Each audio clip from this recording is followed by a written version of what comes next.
At approximately 4 o'clock on the afternoon of July 4th, a frightened young caller contacted SeaTow from the western end of Horn Island, Mississippi. His boat was reportedly taking on water. Several people could be heard speaking in the background, and the situation sounded confused, urgent, and chaotic. During the call, the dispatcher asked a simple question.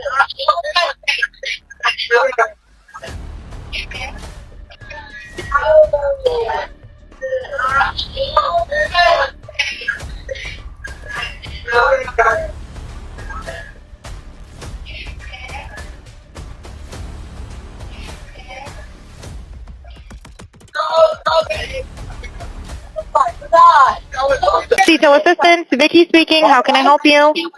Hey, we're at the west tip of Horn, and our bilge pump stopped working. We're sinking. Can y'all please come? We have a membership. All right, of course. How far is the water coming up, sir? Can you give me a description? Ankles? Hello? Hey. Yes. How far is the water coming up, sir? It's coming up. We're just sinking. I don't know. Like we're going down now. All right. Well, let's get you going. Membership number or phone number listed on the account, sir. I don't know the phone number. It's either Jerry Atkinson. I think it's Jerry Atkinson. Try that. All right. I know we have a membership, like guaranteed. I don't have the tag on here. Unless you have a membership number or anything, it's okay. I'll get you over to the captain. What's the best phone number to reach you at? Reach me at 2.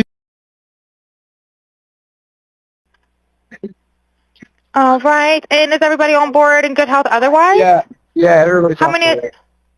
All right. Do you need the United States Coast Guard? What? Do you need the United States Coast Guard? No, we do not need that. All right. All right. Do you have your current GPS coordinates? Let me go look. If not, I can send you a text message.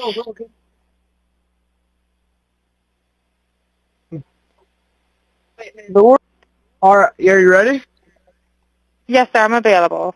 North 30 degrees by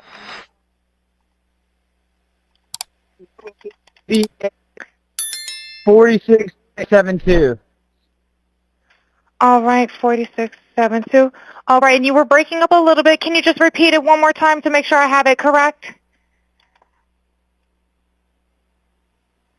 Sorry, look. Hello, can you hear me? Yeah, what? So you're breaking up. If you need assistance, do you have a VHF radio? Yeah, we do not have a VHF radio.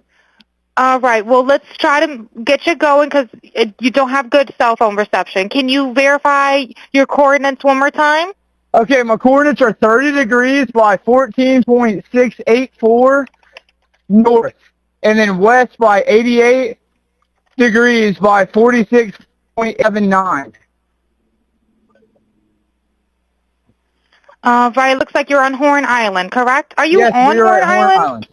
Yes. All right. Is the boat sinking or you have it aground? We were sinking, yes. Is it aground is the question? No, we're not aground. We are in 17 foot of water. We're in 31 foot of water. All right. Have to ask. What do you want to do? Do you want to be towed back? I want to get this boat unsank and towed back, yes.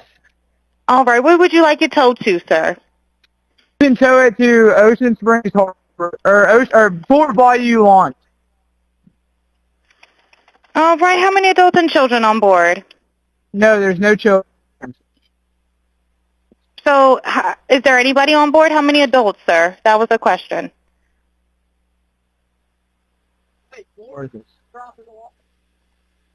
Hello, can you hear me?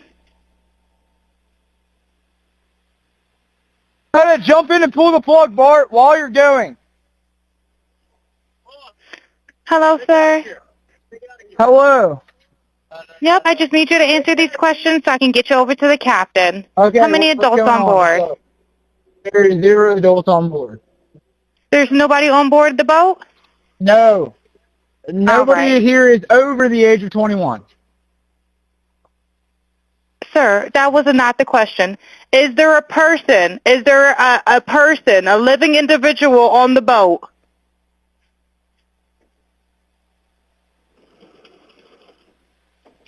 Hello? Is there a living person, someone breathing on the boat? Is there anybody on the boat? Yes, there's lots of people breathing on the boat. All right, how many people, sir? Like 7. All right, thank you. Does everyone have life jackets on or available to them? Yes, we have life jackets available. All right, verify what boat's sinking. A Triton, 22-foot offshore, 22-foot Triton offshore sea flight hull. All right. All right. Please hold. I'm transferring you to the local captain now. Okay, thank you. This is Captain Seth. Hi, Captain Seth. This is Vicky from International. How you doing today? Doing good. How are you? Good, good. I apologize ahead of time. I really do. You're going to have a fee-for-service come up under Jerry. Okay. It sounds like a bunch of kids on board on Horn Island. He's letting me know that his father's a member, but he can't give me any information. And he's saying the boat is sinking, and he's on Horn Island. It's just unfortunate. He's just a kid. There's a lot going on. So Right. he said there's about a lot of people on board. He says he thinks about 7. I'm guessing they're all under 18. Okay. And I'm not trying to be rude. He wants you guys to go out there and unpump the boat and then tow it in. Do you know what kind of boat it is? He said a Triton 24-footer, but that's all he can give me. Okay. All right. Yeah, I just actually got off the phone with his grandpa, who I'm guessing is the owner of the boat, and Is it he Jerry? said that Jerry. Yeah, he said. Okay. I just hung up with him. He said that they don't need any help right now, but if something changes, he'll call me back. So Oh, right. I'm guessing that they may have figured it out, because that's what he said. So they're in a panic and their boat won't crank. Yeah, they're in a panic. He's saying the bilge is not keeping up. I asked for Coast Guard. He said no, but he's just really upset on the back end. And, I get it. It's a kid. He just doesn't understand. Oh, okay. Do you still have him on the line? Yes, I still have him on the line. And, again, I couldn't find he couldn't give me anything regarding his grandfather's, membership, so it was just under Jerry fee-for-service. Okay. All right. Yeah, I just talked to. If you want to, we're so tied up right now. We can't really do any non-member jobs right now. Is Jerry a member? Did you find out if he was a member or not? Yeah, but I'm not sure if it's his boat or what. I'm not sure what's going on with it. But yeah, transfer the kid over. I'll talk to him, and then I'll call his grandpa back as well. All right. And did you want me to look up Jerry's membership number or anything like that to see if he's up? I know you guys are You can swamped. try this cell phone number. All right. Yep. Jerry. Yeah, he's an active member. Hold on. What kind of boat do you have on there? Same boat? Yeah, he's one of your members. Yep, 22-foot Triton. All right. I'll just disregard this one. I'm gonna send you over an accurate one under this Jerry Ackerson one. Okay, he's one of your members. You'll get in a couple minutes. Okay. Okay, perfect. All right, and yeah, just transfer this kid over whenever you get a chance. All right, transfer him now. Thank you again, Captain. All Stay righty. safe out there. It's crazy. Have a drink. Oh, it's wild. All righty. 10-year-old Nolan Xavier Wells would be reported missing. 2 days later, his body would be found in the waters near Horn Island. Now, after officials release the recording, thousands of listeners believe they can hear something disturbing beneath the noise. Some claim a voice can be heard calling out, "Nolan." Others believe someone asks, "Is he dead?" While some insist the words are, "He's dead." But are those words truly present in the recording? And even if they are, what would they actually prove? This is where the Nolan Wells investigation becomes more complicated, because the recording appears to raise questions about the account given concerning Nolan's final known movements. However, before examining those questions, one fact must remain clear. No one has been arrested or charged in connection with Nolan's death. Authorities have not officially classified his death as a homicide. The preliminary findings from the family's independent autopsy listed both the cause and manner of death as undetermined, and the official investigation remains active. These facts are important because uncertainty should not be treated as proof of murder. But uncertainty should also not be used to silence legitimate questions. The newly released recording is not a traditional 911 call. It is a call made to SeaTow, a private marine assistance company, at approximately 4 o'clock on July 4th. The caller reports that the boat's bilge pump has stopped working and that the vessel is taking on water near the western end of Horn Island. He urgently tells the dispatcher that the boat is sinking and asks for help. The dispatcher asks how much water is entering the vessel, and the caller responds that the boat is going down. He then provides coordinates near the northwestern end of the island and asks for the vessel to be pumped out and towed back toward the Fort Bayou launch area. During the call, the caller estimates that approximately 7 people are aboard. The most heavily debated part of the call comes when the dispatcher asks whether everyone is on board and otherwise in good health. The caller responds, Yeah, everyone is on board. That answer has generated intense discussion because the account publicly attributed to some of Nolan's friends is that Nolan voluntarily remained behind on Horn Island after the group departed. According to that explanation, Nolan wanted to stay with a young woman he had met on the island and expected to return to the mainland aboard another vessel. Nolan's parents have strongly questioned that account. They have said it would have been out of character for their son to separate from his group, especially without taking his phone. At first, the caller's statement that everyone was on board appears to contradict the claim that Nolan remained behind. However, the meaning of the word everyone depends heavily on context. The dispatcher may have been asking whether everyone involved in the immediate boat emergency was aboard the vessel. The caller may have understood the question in exactly that way. The statement does not automatically establish that Nolan was on the boat, but it also does not prove he was absent. Without a confirmed passenger list, an exact timeline, and the verified identity of every person aboard, the statement cannot prove more than the words themselves support. The background voices are what have transformed the recording into a major development. Before and during parts of the call, music, movement, and overlapping voices can be heard. Online listeners have isolated, slowed down, and filtered portions of the audio. Some believe Nolan's name is clearly audible. Others say they hear the name Bart. Some believe someone says, "Oh my God." The most disturbing interpretations claim that someone asks, "Is he dead?" or states, "He's dead." These interpretations may be important, but they have not yet been forensically confirmed. Audio evidence can be highly persuasive, but unclear audio can also be extremely misleading. Once listeners are told what a faint voice is supposed to be saying, their brains may begin interpreting the sound according to that suggestion. One person may hear the name Nolan, another may hear a completely different word, while another may hear nothing beyond background noise. This does not mean the disturbing phrases are definitely imaginary. It means a caption on social media cannot replace professional forensic audio analysis. A qualified forensic audio examiner would need the original, highest quality version of the recording, rather than a compressed repost, screen recording, or edited viral clip. The expert would preserve the untouched original, document every change made during enhancement, examine the sound frequencies, separate overlapping voices where possible, and determine whether any filtering process created misleading audio artifacts. Excessive enhancement can sometimes alter sounds until they appear to form words that were not clearly present in the original recording. The Wells family's legal team has reportedly retained audio specialists to examine the official recording in its full form.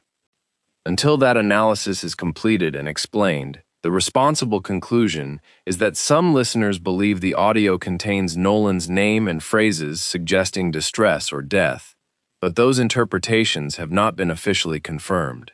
Even if an expert eventually confirms that someone says Nolan, that would only prove that Nolan's name was spoken during the SeaTow call. Investigators would still need to determine who said it, why the name was mentioned, where Nolan was at that exact moment, and whether the speaker was referring to Nolan Xavier Wells. If an expert confirms the phrase, "Is he dead?" that would be more serious, but it would still require context. Investigators would need to know who was being discussed, Whether the statement was a question, a misunderstanding, a joke, a reaction to something happening nearby, or a direct reference to Nolan. Context is what transforms words into reliable evidence. Without context, even a disturbing phrase can be misinterpreted. If forensic analysis concludes that the alleged phrases cannot be reliably identified, that would not explain how Nolan died. It would only remove one disputed issue from a much larger investigation. The broad timeline of the case is established. Nolan Wells was an 18-year-old student and college football player from Ocean Springs, Mississippi. On July 4th, he traveled by boat to Horn Island with friends for an Independence Day gathering. Horn Island is a remote barrier island off the Mississippi Gulf Coast. The island has no permanent public facilities, regular communication services, drinking water, or reliable shelter. It can only be reached by boat, and the surrounding water conditions can change quickly. At approximately 4 o'clock in the afternoon, the SeaTow call was placed during the reported boat emergency. The towing request was later canceled, and SeaTow did not tow the vessel back to shore. Nolan did not return to the mainland with the group. He was reported missing later that night. A search began involving law enforcement officers, members of Nolan's family, his football coach, and people from the local community. On the morning of July 6th, a park ranger found Nolan's body in the water near the northwestern end of Horn Island. He was reportedly found face down and wearing swim trunks. Those facts establish where the investigation begins, but they do not explain how Nolan died. Some of the friends reportedly maintained that Nolan voluntarily stayed behind and planned to obtain another ride. Nolan's parents have rejected that explanation and have emphasized that Nolan's phone returned to the mainland without him. They have also said that separating from his group in that manner would have gone against what they taught him. Every account must now be tested against objective evidence. Investigators should examine phone location records, deleted and recovered messages, photographs, videos, boat movements, GPS coordinates, witness interviews, weather conditions, water currents, alcohol consumption, environmental hazards, and forensic findings. No witness statement should automatically be accepted as complete, but no family belief, however sincere, can independently establish what happened. Every claim must be checked against evidence. The family's independent autopsy has raised another set of questions. Dr. Roger Mitchell, the forensic pathologist who conducted the independent examination, classified both Nolan's cause and manner of death as undetermined pending further investigation. Undetermined does not mean homicide. It also does not confirm accidental drowning. It means the available evidence was insufficient to reliably classify the death. The independent examination reportedly found no fractures and no other confirmed deep tissue injuries. However, Dr. Mitchell identified an area of red discoloration within the deep tissue at the back of Nolan's head. The cause and significance of that discoloration were inconclusive and required further investigation. That finding should not be ignored, but it should also not automatically be described as proof that Nolan suffered a fatal blow to the head. Discoloration may have several possible causes, and only a complete forensic analysis can determine whether it represents trauma, post-mortem change, or another process. The independent examination also faced major limitations. Nolan's body had undergone decomposition, and the Mississippi State Medical Examiner had already performed the original autopsy. Nolan's internal organs, including his lungs, were not available for direct re-examination by Dr. Mitchell. Parts of the internal structures of Nolan's neck were also not available during the independent examination. Because those structures were unavailable, Dr. Mitchell could not independently determine whether a neck injury contributed to Nolan's death. The absence of the lungs and airway also prevented him from personally examining those organs for evidence that could help confirm or exclude drowning. However, one claim circulating online must be corrected. The retention of organs or internal neck structures during an initial forensic autopsy is not automatically evidence of wrongdoing, destruction of evidence, or a cover-up. Medical examiners sometimes retain tissues, organs, or neck structures for additional testing, microscopic analysis, and further examination. The important questions are: which structures were retained, why they were retained, what examinations were performed, what findings were documented, and whether photographs, tissue samples, slides, and reports were preserved for independent review. The correct question is not whether someone secretly removed Nolan's throat. There is currently no verified evidence supporting that accusation. The appropriate questions are whether the relevant structures were properly documented, whether the original medical examiner examined them thoroughly, and whether Dr. Mitchell and other experts will be allowed to review the retained materials and related evidence. The official medical examiner's findings and the toxicology results have not been fully released to the public. Therefore, people outside the official investigation do not have the complete forensic picture. Until those reports are available, conclusions about drowning, strangulation, blunt force trauma, intoxication, or any other cause should be treated as possibilities rather than established facts. The phrase foul play cannot be ruled out has also been widely misunderstood. It means the independent pathologist did not have enough evidence to exclude non-accidental factors. That is significant, especially because early public discussions appeared to lean toward accidental drowning. But the phrase does not mean foul play has been confirmed. It means investigators must continue examining multiple possible explanations. One possibility is that Nolan voluntarily stayed on the island and later drowned accidentally. Another is that an accident connected to the boat emergency, the water conditions, alcohol, a medical event, an injury, or some other unexpected situation contributed to his death.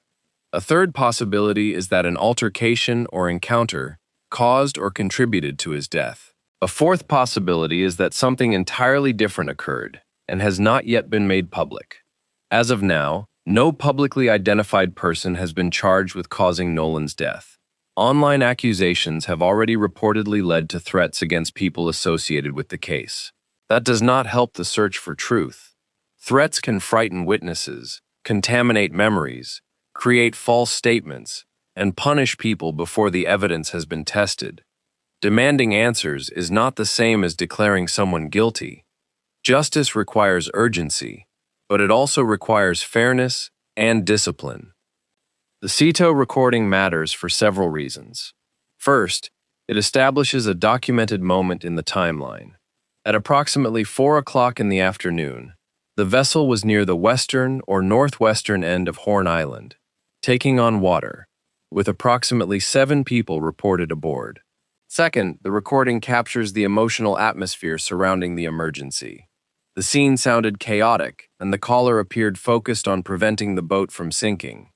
Third, the background audio may contain information that was not preserved in later interviews or written statements.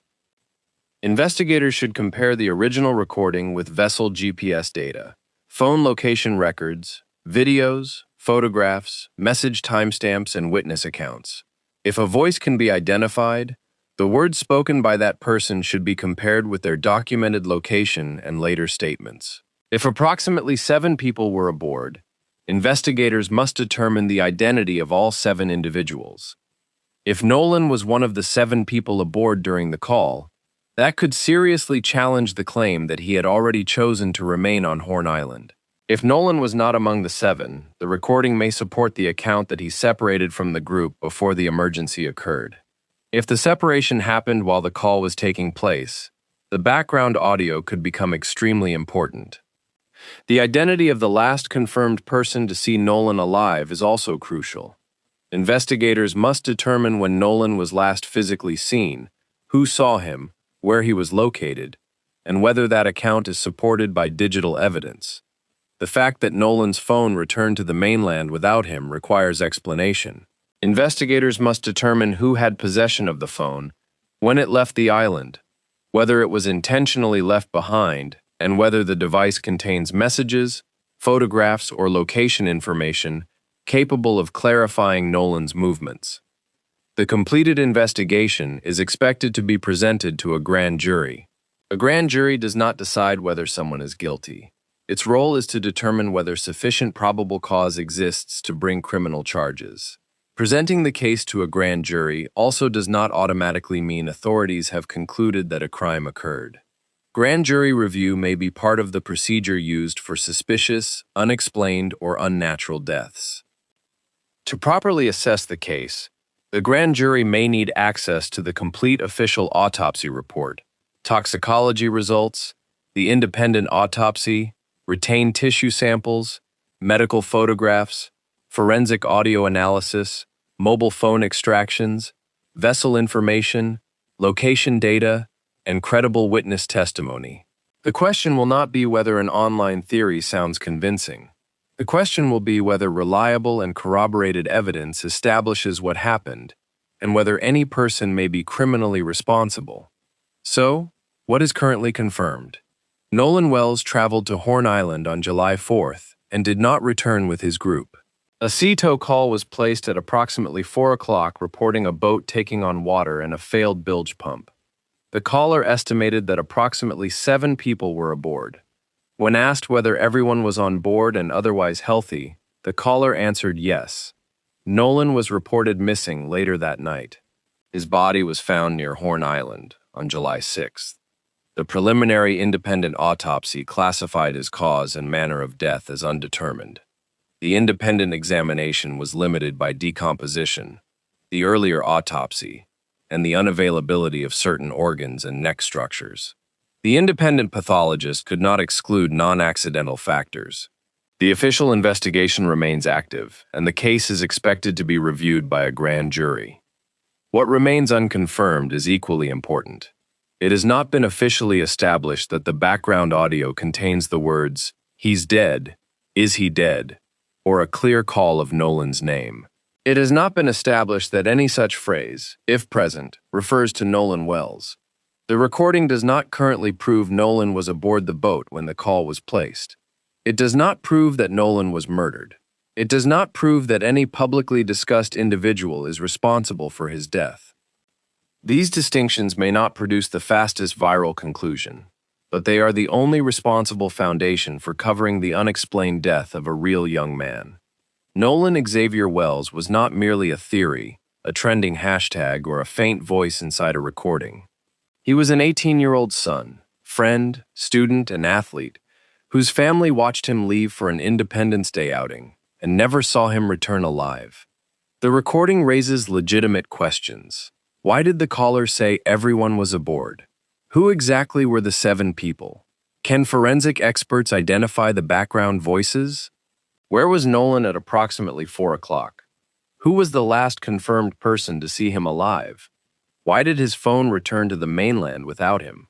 What will the official autopsy and toxicology results reveal?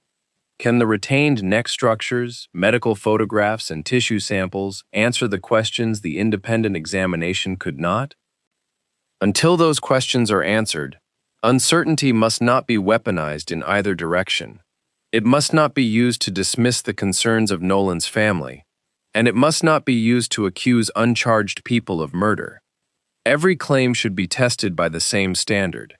Verify the source, preserve the original evidence, identify who made each statement, compare the statement with the timeline, and clearly admit what remains unknown.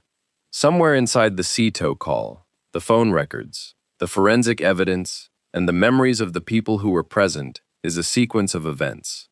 Not a rumor, not an edited social media clip, and not an online theory, but a real sequence showing what happened to Nolan Xavier Wells. That sequence is the truth Nolan's family is still waiting to hear. Which part of the timeline do you believe investigators must clarify first? Share your opinion respectfully, but do not threaten, identify, or accuse private individuals. The investigation remains active, and no one has been convicted of causing Nolan Wells' death. Subscribe for the next verified update.